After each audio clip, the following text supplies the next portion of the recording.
기독교는 살면 살수록 더 살맛이 나는 도가 기독교입니다.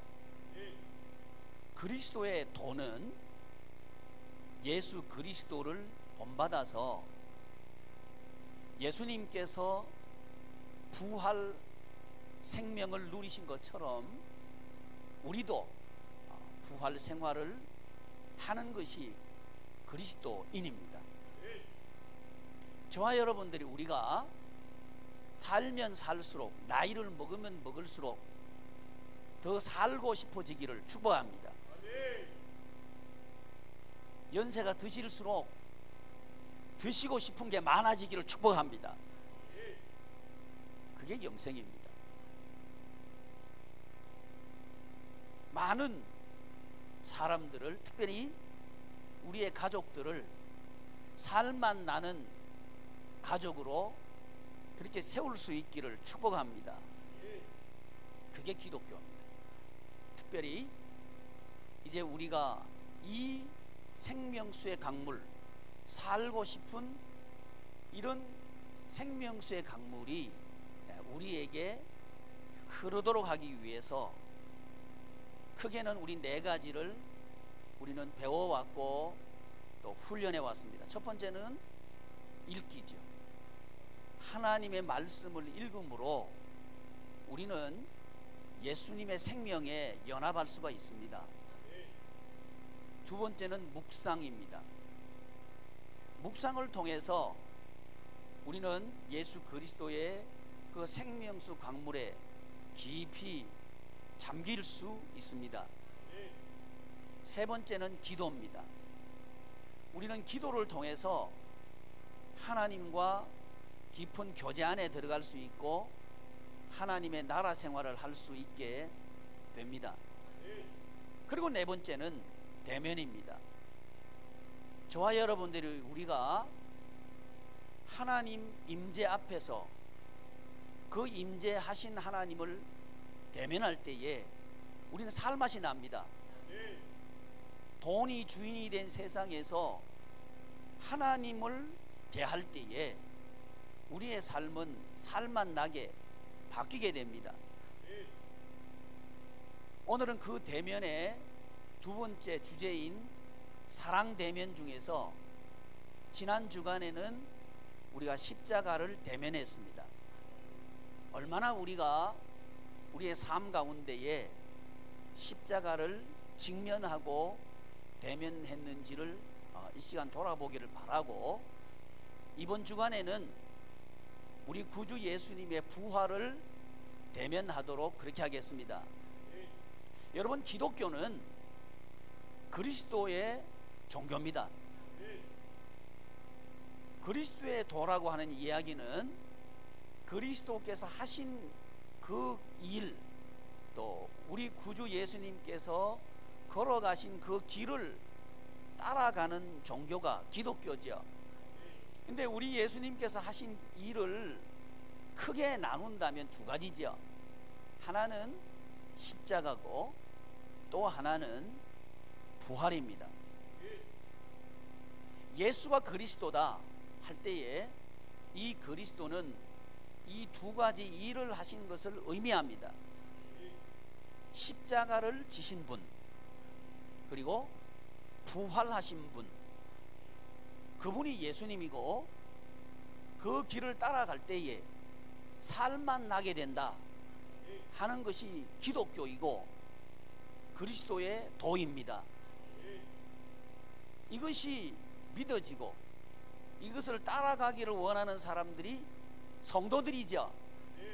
저와 여러분들은 이 예수님의 십자가, 예수님의 십자가를 따라가리라 이렇게 마음을 먹고 여기 앉아 있는 사람들이 우리들이죠. 아멘인가요? 아멘이기를 축복합니다. 또 예수 그리스도의 부활을 믿고 그 부활의 삶을 살기를 결단하고 부활하신 예수님처럼 우리도 부활의 길을 따라가리라 결단한 사람들이 우리들이고, 그 길을 따라가는 사람들이 우리들이죠. 그렇다면 우리는 궁금한 게 하나 있습니다. 과연 우리 예수님은 부활하셨는가 하는 얘기입니다. 부활이라고 하는 것은 성경의 기록대로 십자가에 처형당하시고 무덤에 사흘 동안 계시다가 성경에 기록된 대로 또 미리 선지자들을 통해서 예언하신 그대로 무덤의 권세를 깨뜨리시고 다시 실제적으로 살아나셨는가, 이게 중요하다는 거죠. 이게 역사적인 사실이 아니라고 한다면 기독교는 이론일 것이고 추상일 것입니다. 그러나 만약에 우리 예수님께서 부활하신 것이, 죽었는데 사흘이 지났다고 하면 이미 썩어서 냄새가 나기 시작하는 게 사흘이죠. 그런데 완전히 돌아가신 우리 예수님, 그 예수님께서 역사적으로 실제적으로 실제 인물이 다시 살아났다고 한다면 이것은 이 세상의 모든 삶의 패턴을 바꿔버리는 그런 혁명적인 사건이죠. 사람들은 죽음으로 모든 것이 끝난다고 생각을 합니다. 그런데 우리 예수님께서 오셔가지고 죽음으로 모든 것이 끝나는 게 아니고 죽음은 진정한 시작이다, 이렇게 새로운 삶의 패턴을 이 세상에다가 실제적으로 제안하고 그 모본을 보인 사건이 되기 때문에 이것은 역사적인 사건이죠. 따라서 우리는 예수님의 이 부활이 실제적인 사실이었나 하는 것을 검토해 볼 필요가 있다는 거죠. 먼저 성경에 기록된 내용을 통해서 검토해 볼 때에 마태복음 28장 4절을 보면, 보라 그러면 보십시오. 볼 필요가 있으면 제가 보자고 할 거니까 들춰보지 마셔요. 지금 벌써 들춰보고 계시니까 봅시다. 마태복음 28장 4절에는 예수님을 십자가에 처형한 사람들이 보이는 반응입니다. 예수님을 십자가에 처형했다고 하는 것은 예수님의 부활을 인정하고 싶지 않는 사람들이 되겠죠. 따라서 이들의 반응을 통해서 우리는 예수님의 부활이 예수님을 추종하는 사람들이 만들어낸 그런 사실인가 아니면 실제적인 사실인가 하는 것을 검토하는 중요한 근거 중에 하나가 되겠죠. 자, 마태복음 28장 4절 한번 읽어보십시오. 시작.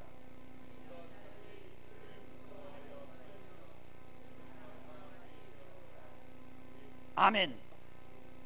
지키는 자들이, 이 지키는 자는 예수님을 십자가에 못 박은 처형한 로마의 군인들이죠. 이 사람들은 왜 지켰느냐? 예수님을 추종하는 사람들이 예수님을 무덤에 있는 예수님의 시체를 훔쳐가서 성경대로 예수님이 부활했다고 말할까봐 무덤을 지키고 있었던 군인들이 바로 이 사람들이죠. 그러니까 이 사람들이 보인 반응은 부활을 인정하고 싶지 않은 사람들이 보인 반응이기 때문에 사실이라고 우리는 이야기할 수 있겠다는 거죠. 이 사람들이 보인 반응이 뭐냐 하면 지금 깜짝 놀란 거예요. 무덤을 지키고 있는데 갑자기 하늘에서 천사가 내려와가지고는 무덤을 막고 있는 이 사람들의 무덤은 돌 무덤이에요. 그래서 굴 안에 시체를 집어넣어 놓고 그 입구에 큰 돌을 막아가지고 이제 그게 무덤입니다. 그런데 그 돌을 굴러내고 사람들이 훔쳐갈까봐 그 무덤 앞에서 지키고 있는 사람들이 이 군인들이죠. 근데 이 군인들이 기절할 만큼 놀란 거예요. 왜 그런 거 아니? 하늘에서 천사가 내려와서 돌을 굴려내버리는 거예요. 이 어마어마한 사실을 눈으로 보고는 깜짝 놀랐다는 거죠. 그리고 무덤 안에 계신 우리 예수님께서 다시 사셨다는 거죠. 이걸 보고 깜짝 놀란 거예요. 이 사람들의 반응을 보면 예수님을 따라다니는 무리들이 만들어낸 부활이 아니라 이건 사실이다 하는 것을 우리는 증명할 수가 있겠죠. 또 한 사람 살펴보기를 원하는 사람은 베드로라고 하는 사람입니다. 우리가 잘 아는 대로 이 베드로는 믿음이 있는 사람이었고 예수님의 사역 현장에 늘 함께 동행했던 제자 중에서 아주 대표적인 제자 중에 한 사람이죠. 근데 이분, 우리 선배님 베드로, 이분은 예수님을 십자가에 처형을 할 것인가 아니면 용서할 것인가 하는 그 판단, 재판하는 그 현장에, 안나스와 가야바의 법정 현장에 있었던 인물이 이 사람이에요. 그런데 그 현장에서 지금 가야바하고 안나스는 이 제사장인데 이 사람들은 지금 밤에 재판을 하고 있거든요. 유대인들의 재판은 밤에 하면 안 됩니다. 그건 불법 재판이에요. 그러니까 지금 가야바와 안나스 뜰에서 진행되고 있는 이 재판은 불법 재판인 거죠. 만약에 이 베드로가 정말 예수님을 믿는 사람이라고 한다면 이렇게 얘기해야 되겠죠. 불법 재판입니다. 이렇게 얘기 되겠죠. 그렇죠? 근데 이 사람이 보인 반응은 뭐예요? 난 모릅니다. 이렇게 했죠. 난 모른다는 거예요. 한 번만 그런 게 아니고 3번이나 그렇게 했죠. 너 같이 있은 사람이다 그러니까 난 도무지 모른다. 그 사람이 누군지 모른다. 이렇게 3번 부인했던 인물이 베드로란 말이죠. 근데 누가복음 24장 12절 찾아보십시오. 누가복음 24장 12절. 이제 이 상황은 여인들이 부활하신 예수님을 배운 거예요. 그리고 제자들에게 얼른 달려가 가지고는 예수님은 부활하셨습니다 하고 막 소식을 전한 거예요. 이 소식을 듣고 베드로가 이제 무덤에 와서 보인 반응이 누가복음 24장 12절 말씀에 기록되어 있습니다. 시작.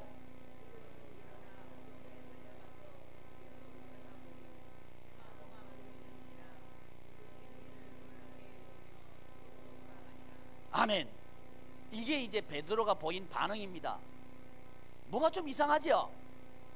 만약에 이 베드로가 부활을 기대했고 믿었다고 하면, 소망했다고 하면 어떤 반응을 보이는 게 적합할까요?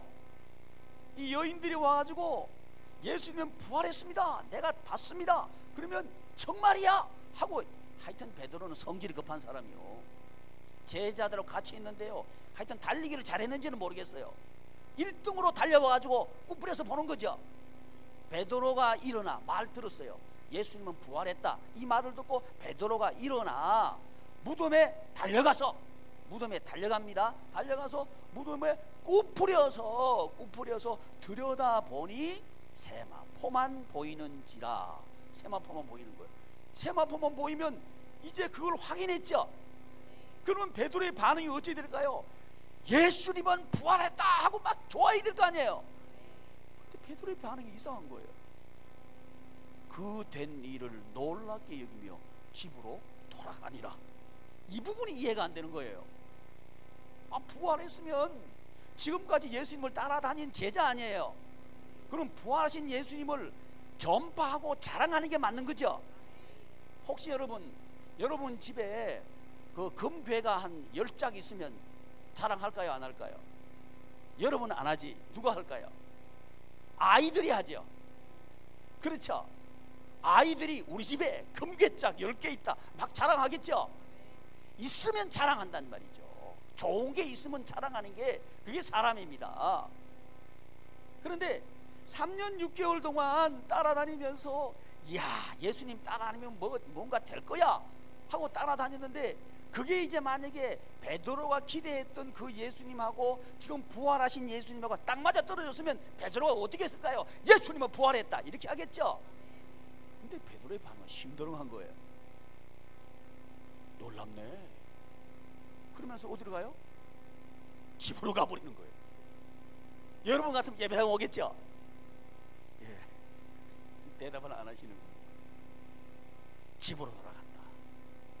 이 뭔가 문제가 있다는 거죠. 자, 그런데 요한복음 이 베드로가 요한복음 21장에 와보면 21장 6절, 요한복음 21장 6절, 요한복음 21장 6절은 이제 베드로가 집에 가버려요. 집에 가고 난 뒤에 다른 제자들 7명에 전화합니다. 물론 전화는 없죠. 전화를 해요. 가가지고는 야, 예수님 우리 따라다녀 봤지 않나. 근데 헛일이요. 그러니까 우리 먹고 살아야 되니까 옛날에 우리 고기 잡던 대로 가자 그냥. 그래서 옛날에 고기 잡던 바다, 그게 갈릴리 바다였습니다. 근데 이 갈릴리 바다는 어족 자원이 풍부한 살아있는 호수예요. 그런데 그 갈릴리 바다, 갈릴리 호수를 요한복음에서는 뭐라고 고쳐서 부르느냐 하면 디베랴 바다라고 고쳐서 부르는 거예요. 왜 그런 거 아니?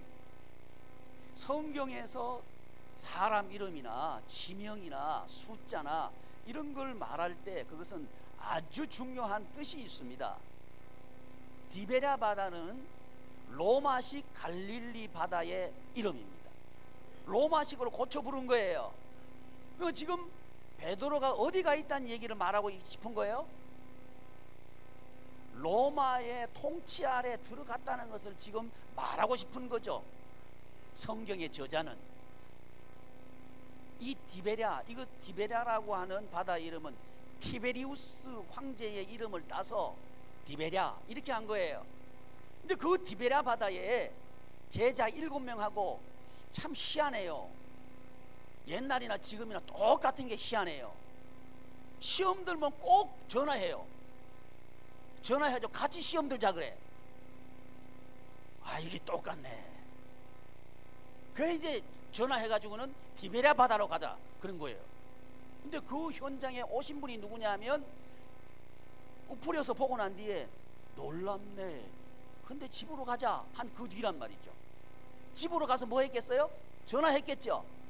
안에 문자 보냈겠지. 그래가지고 디베랴 바다로 그 다음에 갔단 말이죠.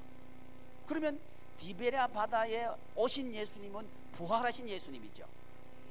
부활하신 예수님께서 그 디베랴 바다에 있는 베드로를 찾아왔단 말이죠. 이 베드로는 예수님 부정해버린 사람 아니에요, 그죠? 그죠? 예수님께서 부활하셨다 현장을 봤는데도 심드렁한 인물이 그 베드로예요. 근데 이 베드로가 어디 가 있다고요?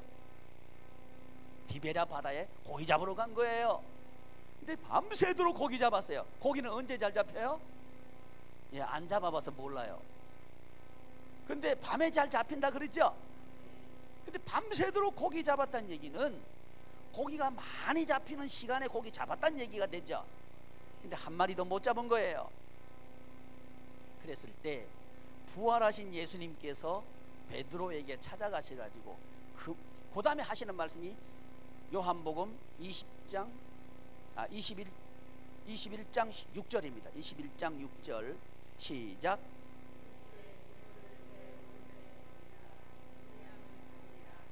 아멘. 이르시되 그물을 배 오른편에 던지라. 그리하면 잡으리라. 이 부활하신 예수님께서 말씀하신 거예요. 이 베드로가 이제 안 그래도 피곤해 죽겠는데 다시 가서 이제 고기 안 잡히는 시간에 밤새도록 허탕친 현장에 다시 돌아가서 그물을 배 오른편에 던져요. 그랬더니 어떤 일이 벌어져요? 153마리, 그렇죠? 153마리나 되는 큰 물고기를 잡는 기적이 일어나는 거예요. 자, 여러분, 여기서 우리는 좀 멈춰서서 베드로가 만난 부활하신 예수님을 한번 만나보기를 원하는 거죠. 베드로가 왜 떠나갔을까요? 이 베드로가 떠난 이유를 우리가 검토하려고 하면 베드로가 어느 민족 사람인가를 검토해 봐야 돼요. 베드로는 유대인입니다. 유대인이에요. 그리고 이 베드로는 유대인들은 율법을 아주 중요시하는 사람들이 유대인들이에요. 그러니까 율법에 기록된 대로 자기 나름대로 한다고 생각했던 사람이 베드로인데, 이 사람들은 메시아 구원자를 이렇게 규정하고 있었어요.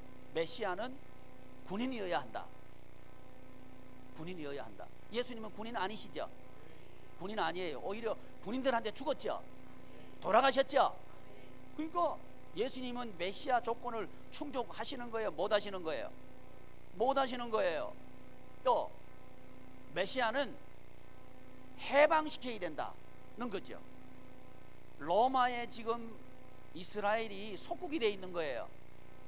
해방시켜주는 지도자여야 되는데 오히려 예수님은 그 로마인들에게 의해서 처형당해 버리시죠. 이건 아니에요. 베드로 입장에서는 메시아가 아닌 거예요. 또 성경에 보면 우리 예수님께서 예루살렘 성으로 입성하실 때 제자들은 기대를 하고 있었던 거예요. 드디어 우리 예수님은 예루살렘에는 왕도이고요, 거기에 왕궁이 있어요. 그러니까 왕으로 이제 등극하시는구나 하고 기대를 한 거예요. 당연히 우리 예수님이 지금 들어가시면 왕 되시죠. 그럼 뭐가 이제 정해져야 돼요? 참모들이 정해져야 되죠. 장관들이 정해져야 될 거 아니에요? 그러니까 뒤에서는 싸우는 거예요. 제자들이 자기 누가 더 높은 자리 차지할까, 이게 알력이 생긴 겁니다. 수군수군 거리는 거예요. 이게 제자들이었어요. 그러니까 이 수군수군 거리는 내용을 볼 때 이 제자들이 예수님 따라다닌 의도와 목적을 우리는 알 수 있다는 거죠. 뭐 때문에 이 제자들이 예수님 따라다녔다고요? 세상에 높은 자리 차지하기 위해서, 잘 먹고 잘 살기 위해서 교회 나왔다, 이 말입니다. 그 예수님이 잘 먹고 잘 살게 해줄 줄 알았는데 그 예수님이 십자가에 처형당해 버리시는 거예요. 그러니까 이걸 도대체 베드로는 받아들일 수가 없는 거예요. 그래서 실망하고 디베랴 바다로 가버린 거죠. 차라리 돈벌이는 어디 가서 하는 게 좋다. 예수님 따라다니면 돈벌이 안 되고 티베리우스, 로마의 속국으로 사는, 로마의 속국인 시민으로 사는 게 훨씬 먹고 살기 편하겠다. 그게 티베리우스 바다, 디베랴 바다입니다. 거기 간 거예요.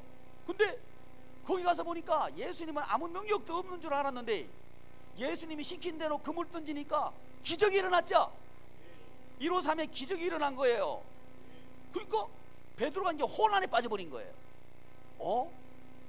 이거 우리 예수님 다녀봐야 먹고 사는 거하고는 아무리 상관이 없는 줄 알았는데 이거 아닌 것 같구나 하고 느끼기 시작한 거예요.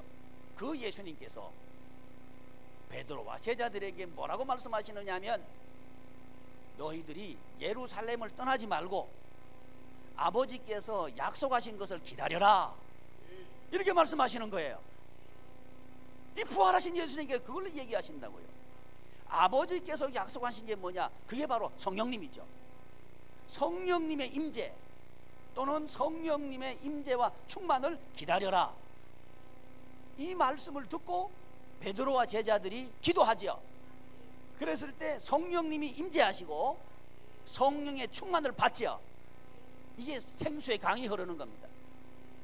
성령님이 오시고 성령의 충만을 받은 베드로는 완전히 인생이 달라지는 거죠. 이걸 보면 실망했던 사람, 그리고 부인했던 사람, 그리고 떠나버렸던 사람, 이 사람이 180도로 바뀌어가지고 그 떠났던 분 예수 그리스도, 예수를 그리스도라고 선포하고 또 전파하고 하는 걸 보면 이 부활은 역사적인 사실이다, 이렇게 이야기할 수 있다는 거죠. 어떤 사람은 그래요. 이 제자들이 그렇게 예수님의 부활을 기대하고 있었으니까 잘못 봤을 것이다. 환각, 그냥 너무너무 그리다 보니까 사실은 아닌데 사실인 것처럼 헛것을 보았을 것이다, 이렇게 이야기하는 사람들도 있었습니다. 근데 그렇게 헛것을 보는 사람은 한 종류의 사람들이라야 그 말이 타당성을 얻죠. 근데 로마 군인들은 그걸 기대한 사람이 아니요, 오히려 그걸 거부하고 싶었던 사람들이 이 사람들이죠. 그렇죠. 이분들은 잘못 볼 리가 없는 거예요. 또 잘못 봤다면 한두 사람이 잘못 봐야 될 거 아니에요, 그죠? 그런데 한두 명이 아니에요. 어떤 때는 500명이 한꺼번에 보는 거예요. 500명이 한꺼번에 부활하셔가지고 나타나신 예수님을 한꺼번에 보는 거예요. 잘못 봤다면 한두 사람이 잘못 봐야지요. 근데 한꺼번에 500명이 한꺼번에 잘못 볼 수는 없다는 거죠. 따라서 예수님의 부활은 사실이다 는 것을 우리는 알 수 있다는 거죠. 특별히 우리 본문, 제가 봉독해 드린 이 본문의 주인공 바울, 이 바울의 바뀌기 전 이름은 사울이죠. 이 사울은 예수님이 부활했다 하는 사람들을 잡아가지고 감옥에 집어넣는데 앞장섰던 사람이 바울이에요. 지금도 다메섹으로 가고 있는 거죠. 왜 가고 있느냐 하면 예수님은 부활했다 하는 이 소식을 전파하는 사람들을 잡아가지고 대제사장들에게 넘겨주기 위해서 지금 가고 있는 길이죠.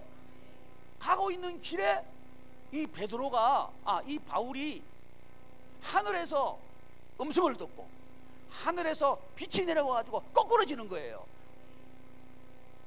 그때 이 바울이 묻죠. 누구십니까? 이렇게 묻죠. 누구십니까? 그랬더니 우리 예수님께서 뭐라고 대답하세요? 나는 내가 박해하는 예수라, 이렇게 대답하시는 거죠. 이 바울, 핍박자 바울이 부활하신 예수님을 만나고 난 뒤에 완전히 인생이 바뀝니다. 그리고는 오히려 예수님은 부활하셨다 하는 사실을 전파하는 그런 전파자로 바뀌어버리는 거예요. 자, 그렇다면 이 핍박자, 그리고 핍박하는데 앞장섰던 이 바울이 어떻게 이렇게 180도 바뀐 인생을 살 수 있었을까? 이건 만들어낼 수가 없다는 거죠. 사실이 아니라고 한다면 핍박자가 전파자로 바뀔 리는 전혀 없다는 거죠. 이 바울 그리고 이 베드로, 이 두 사람은 당시에 유대인 교회와 이방인 교회를 대표하는 지도자들입니다. 놀라운 건 뭐냐면 이 두 지도자 모두 예수님의 부활을 처음에는 인정하고 싶지 않았던 인물들이라는 겁니다. 도망가 버렸던 사람, 부인했던 사람, 오히려 디베라 바다, 세상 생활이 훨씬 좋다 하고 가버렸던 사람이 베드로죠. 근데 이 베드로가 바뀐 거예요. 오히려 예수님은 부활하셨다. 사도행전 2장 가보면요, 베드로의 설교가 나와요.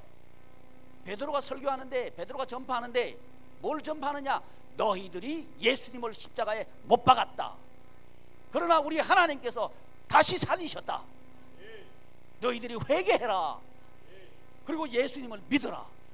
이게 베드로 설교의 요지예요. 이렇게 바뀐단 말이죠.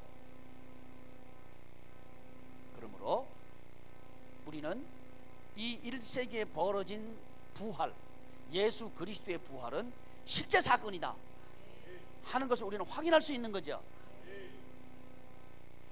중요한 것은 1세기의 예수님의 부활이 도대체 나에게는 어떤 의미인가, 이게 중요한 거죠. 그렇죠? 나와 관련성이 중요하단 말이죠. 이 관련성에 대해서 성경은 우리에게 이렇게 말합니다. 어떻게 하면 예수님의 부활, 다시 부활, 우리와 관련성을 얘기하기 전에 잘못된 이야기, 우리가 잘못 이해하고 있는 부활에 대해서 먼저 우리가 살펴보는 게 필요할 것 같아요. 보통 부활 그러면 비유할 때 뭘 가지고 비유를 잘해요? 부활절날 뭐 줘요? 계란 주지요. 그러면 결안을 주면서 부활절날 결안을 준다는 얘기는 부활의 의미를 뭐로 파악하고 있다는 표시예요? 아니 얘기해봐요.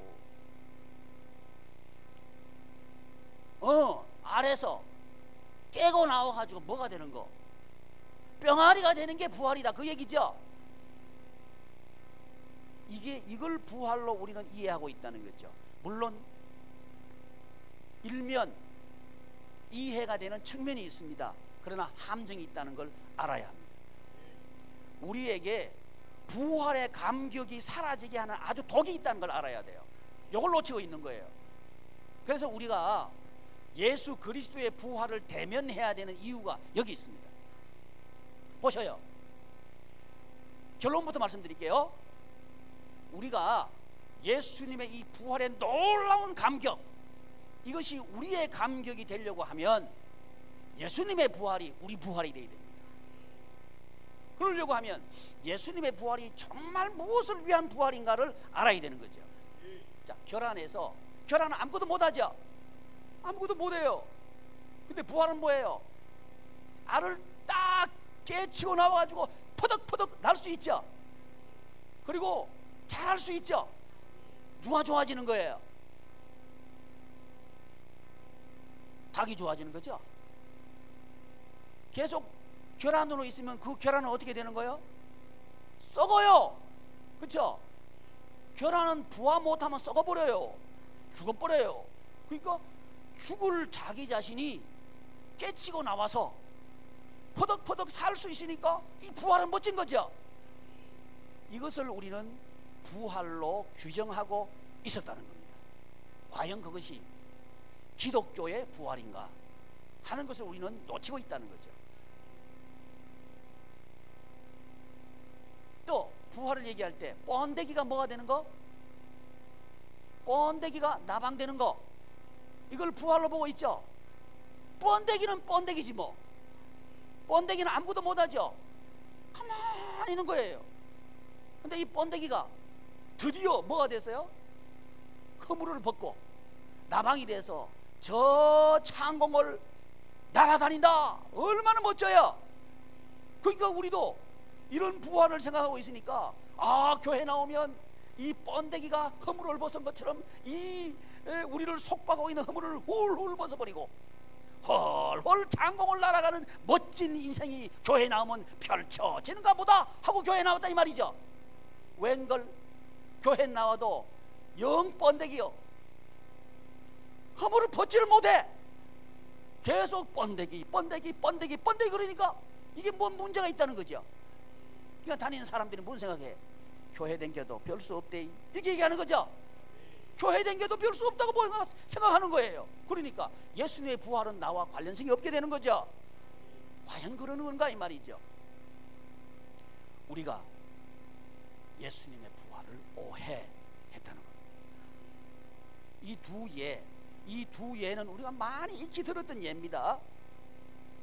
이 두 예의 일리는 있지만 독이 있습니다. 혈안이 뿅알이 되는 거나 번데기가 나비가 되는 거나, 나방보다는 나비가 훨씬 이쁘잖아요. 나비가 되는 거나 자기가 좋아지는 거죠. 이게 핵심입니다. 우리가 잘못 이해하고 있는 부활의 오류입니다. 내가 좋아지는 것을 기독교 부활로 착각하고 있는 거예요. 그렇다면 세상입니다. 부활한다 할 때 재기를 꿈꾼다 이런 얘기하죠. 내가 말이지 사업에 실패해서 넘어졌는데 재기를 꿈꾼다. 내가 다시 펄펄 날 수 있을 거야. 세상에서는 안 되지만 교회 가면 될 거야 하고 나가지고 교회 나왔단 말이죠. 근데 돼 안 돼? 왜 말 안 해? 돼 안 돼? 이게 현실이라는 거예요. 그러니까 베드로가 가버린 거예요. 베드로처럼 디베라 가는 사람들이 너무 많아요. 우리 성도들은 그렇게 되지 말기를 바랍니다. 부활은 감격이에요. 부활은요 아주 희망이에요. 그러면 기독교 부활이 뭔지를 알아야 되겠다는 거죠. 그것은 뭐냐?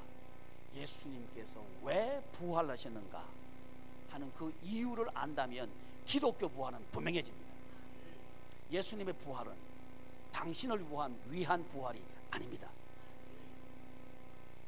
예수님 당신을 위해서 목적이 내가 부활할 거야, 내 인생은 부활하고 싶어, 이렇게 해서 부활하신 게 기독교 부활이 아니라고 하는 거죠. 기독교 부활은 뭐냐 하면 우리를 살리기 위한 부활입니다.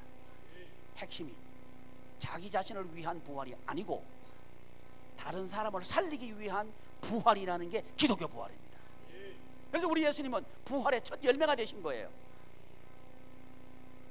그리고 우리가 그 예수님의 부활에 연합이 되면 우리도 부활합니다. 여기서 중요한 거, 우리도 부활합니다 하는 여기에서 함정이 있다는 거 알아야 됩니다. 내가 부활해야 되겠다 그러면 어디로 가버리는 거예요? 번데기가 나비 되는 걸로 가버리는 거예요. 거기서는 이기적이 돼요. 기독교는 이기적인 부활이 아닙니다. 이타적인 부활입니다. 지금 기독교의 부활은 이기적인 부활로 둔갑해 있어요. 지금 우리가 이해하고 있는 부활도 이기적인 부활을 이해하고 있지 않나 하는 것을 대면하기를 바랍니다. 이게 부활 대면의 첫 번째입니다. 잘못 대면하고 있는 부활입니다. 이기적인 부활은 말이죠. 이것 때문에 우리는 교회 다니면 다닐수록 감격이 사라져 버렸습니다. 나이를 먹을수록 감격이 사라져 버렸습니다. 그러나 진정한 부활은 나이를 먹을수록 더 감격스러워집니다. 할렐루야! 이것이 기독교 부활입니다. 그러려고 하면 잘못된 자신의 부활을 대면해야 합니다. 그 대면은 자기를 위한 부활을 지금까지 내가 기대하고 그걸 꿈꾸면서 교회 나오지 않았나 하는 것을 대면하고 회개할 수 있기를 축복합니다. 이게 첫 번째입니다. 그 두 번째, 예수 그리스도의 부활을 대면할 수 있기를 바랍니다. 예수 그리스도의 부활은 당신을 위한 부활이 아닙니다. 바로 우리를 위한 부활입니다. 목적이 우리를 위한 부활이라고 하는 거죠. 그렇다면 저와 여러분들이 예수님의 부활에 참여하기를 원한다면 성경은 그 방법을 우리에게 이렇게 제시합니다. 첫째, 연합입니다. 로마서 6장 5절, 로마서 6장 5절 한번 펴보시길 바랍니다. 로마서 6장 5절.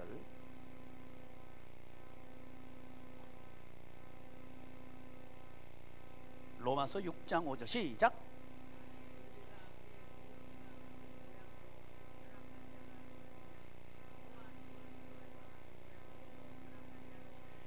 자, 목소리를 높여서 다 같이 시작.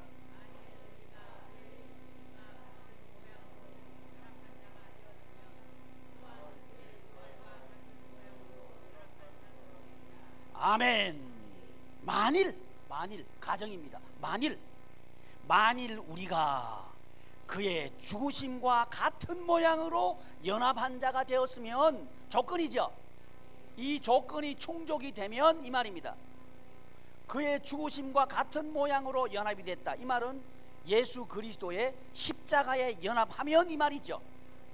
예수 그리스도의 십자가에 연합한 사람이 되었으면 또한 그의 부활과 같은 모양으로 연합한 자도 되리라. 아멘. 이게 부활 연합하는 방법입니다. 뭐 하면 된다는 거죠? 연합하면 되는데 어디에 연합하면 돼요? 죽으심에 연합하면 이게 조건입니다. 그래서 기독교는 십자가 없는 부활은 없습니다. 부활 없는 십자가는 무의미합니다. 십자가와 부활은 하나입니다. 그래서 조건이에요. 이건 해도 되고 충족돼도 되고 충족되지 않아도 되는 게 아니고 반드시 충족되어야 될 조건입니다. 그래서 우리가 십자가에 연합하면 부활에 연합한다. 부활 사건은 우리 사건이 아닙니다. 예수님의 부활은 우리 구주 예수 그리스도 2위 성자 하나님의 비즈니스, 사역이 아닙니다. 부활 사건은 성부 하나님의 사역입니다. 우리 예수님은 죽으신 사역이에요. 그런데 그 끝이 아니에요. 하나님의 사랑이 우리 예수님을 살리신 거죠. 이것이 기독교의 사랑입니다. 이 십자가에 연합하는 것을 성경은 무엇으로 비유했나? 고린도전서 15장 42절입니다. 고린도전서 15장 42절.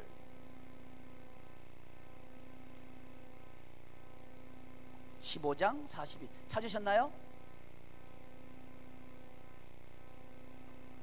고린도전서 15장 42절 시작.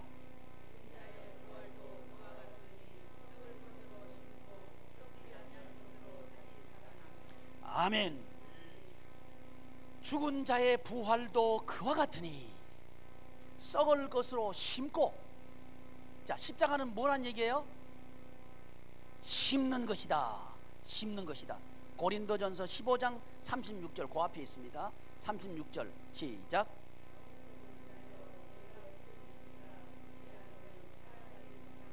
아멘. 그러면 십자가는 어떤 개념인가? 심는 개념이라고 하는 거죠. 심는 건 뭐냐? 죽는 거란 말이죠. 그 죽는 것이 심는 것이다. 요렇게 우리가 십자가를 지면 그 다음에는 부활한다. 이게 부활에 연합할 수 있는 방법이라고 하는 거죠. 그러니까 저와 여러분들이 죽으면 된다는 거죠. 누구처럼 죽으면 된다? 예수님처럼 우리가 죽으면 된다. 그럼 그걸 죽는단 말이 이해가 안 되니까 보셔요. 흉년의 말이죠. 흉년의 농부들은 보존하는 게 있고 보호하는 게 있어요. 생명만큼 아끼는 게 있어. 그건 뭐죠? 씨앗이죠.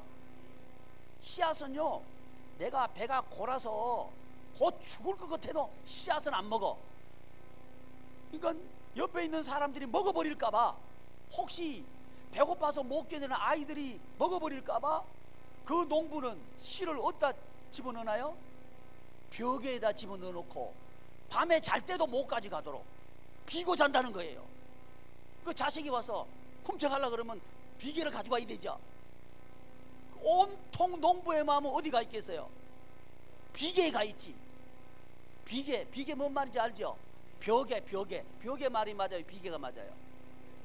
벽에가 맞아요? 베개나 비계나. 온통 농부는 관심이 어디가 있어요? 비계에 가 있단 말이죠. 그러니까 자식이 와서 비계 건들면 뭐라 그래? 건들지 마라. 보호하는 거죠. 왜? 심어야 산다. 이걸 알고 있는 거예요. 심어야 산다. 이건 농부가 아는 거예요. 근데 십자가를 뭘로 비유해서요? 심는 걸로 비유했단 말은 죽어야 산다는 걸 알아야 된다는 거죠. 근데 우리 기독교가 죽어야 산다는 사실을 알고 있냐 이 말이지. 교회 왔는데 나 빈정대는 눈초리 한번 쳐다보면 그 다음날 교회 오고 싶어? 안 오고 싶어? 안 오고 싶어. 그러니까 내가 살아야 되겠다는 거지. 그러니까 그 교회는 십자가가 있는 교회예요? 없는 교회예요? 말은 잘해. 설교할 때 여러분 설교할 때 저는요 어떤 특정한 사람을 염두에 두고 설교한 적 한 번도 없습니다. 근데 어떤 생각하냐? 목사님 어떻게 내가 빈정되는 거 알고는 꼭 저 말씀하시네. 이렇게 생각한다 이 말이지. 여러분 말고 저기. 그러면 마음이 불편해져요. 살 맛이 안 나요. 생명수 강물이 흐르는 게 아니에요. 그게 아니고 어떤 상황이든지 주고 싶은 거예요. 근데 나는 주고 싶은데 상대방이 이해를 못 해줘. 오히려 오해해. 그리고 내가 주려고 그러는데 내 얼굴에다 대놓고 태 하고 침을 뱉어. 내가 주고 싶은데 갈대 지팡이, 갈대 있죠, 갈대. 그걸 가져와가지고 머리를 톡톡 치는 거예요. 기분 좋겠어요? 그게 십자가예요. 나는 주고 싶은데 상대방이 나에게 모욕을 해도 내가 그에게 주는 거, 이게 심는 거란 말이죠. 그게 연합입니다. 우리 예수님께서 그렇게 하셨거든. 그 십자가를 우리 예수님께서는 지셨을 때에 그게 베드로는 이해가 안 되는 거예요. 아니, 내가 이래도 수제자고 말이지, 예수님 따라다니는 사람 중에서는 1등인데 나에게 그렇게 할 수 있어요? 이래버리는 거예요. 그러니까 디베라 받으러 갔다. 디베라는요, 자기가 못해도 선전하라 그래. PR이죠. 자기를 알리란 말이지. 그러니까 집에는 아무것도 없어도 차는 큰 거 사야 돼. 그쵸?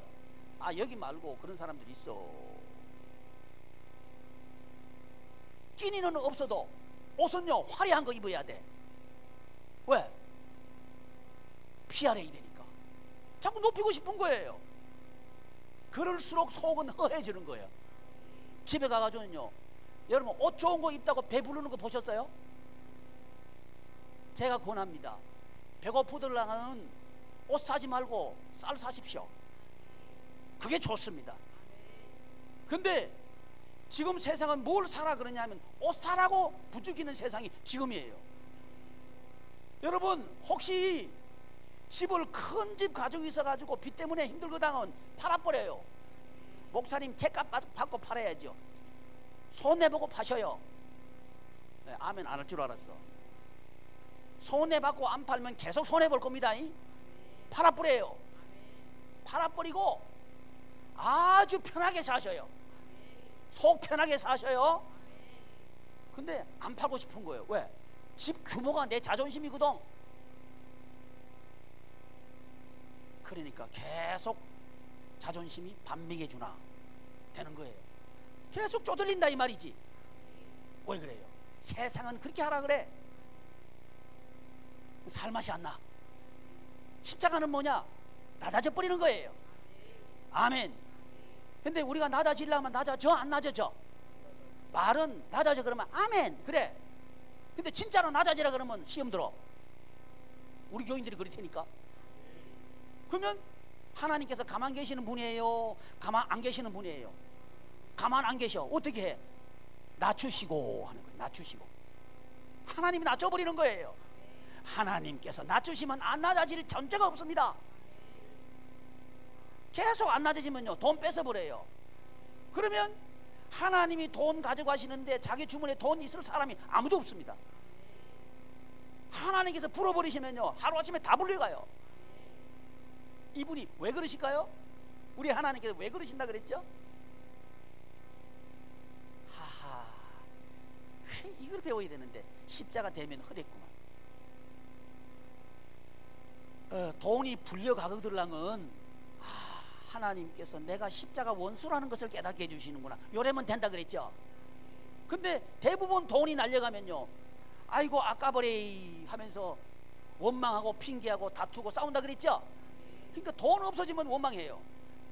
괜히 죄 없는 사람 이름 갖다 대놓고요 핑계 대는 거예요. 그게 십자가 원수입니다. 그걸 대면하라고 지난주에 그렇게 얘기했는데 십자가 대면은 언제 하시고, 지금 다시 내가 점검을 해보니까 영 엉뚱한 얘기 하시네. 십자가 없으면요 부활되면 못합니다. 근데 내가 다시 할 수는 없고, 어쨌든 부활되면 하는데 예수님의 부활은 뭐냐? 날 위한 부활이 아니다. 누굴 위한 부활이다? 내가 저럴 줄 알았다니까. 우리를 위한 부활이라면 그게 이기주의잖아. 맞아, 우리를 위한 부활이 맞아요.